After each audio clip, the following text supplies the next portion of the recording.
during the pandemic, there were a lot of reasons why it just didn't make sense for us to get together in person. Live performances of any kind, that was the first to go and the last to come back, because the whole point is getting a bunch of people in a small space. We tried in vain to figure out how to practice like through the computer. It just never really worked. But what did happen was that Brian ended up spending a lot more time learning how to demo stuff on his computer. I'd always said I hate computers. I don't want to know anything about recording. This is about drinking beers, hanging out in person with human beings, and bouncing live ideas as they happen, and I thought that's where the energy comes from, and I still believe that, but the pandemic forced me to learn to do a home recording, because otherwise I'd go crazy.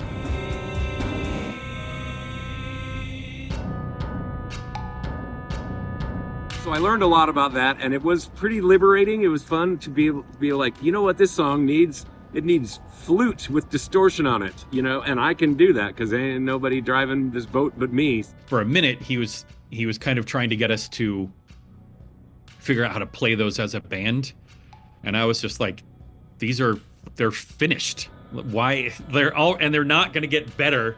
Like your cool, weird, those weird keyboard sounds are not going to sound cooler when I play them on my bass guitar. So let's leave them like they are. And then luckily this double album came up, and I think they fit perfectly in this context.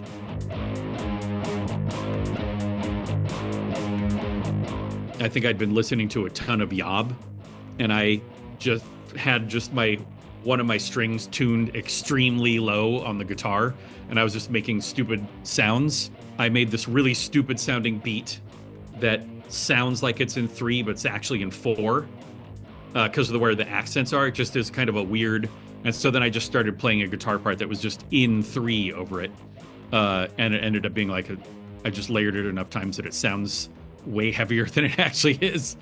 And a bunch of people have tried to get me to play that with them live. And I'm like, nah, that is something that should never leave the computer or, the LP. So it's in its proper place. It's living where it needs to live.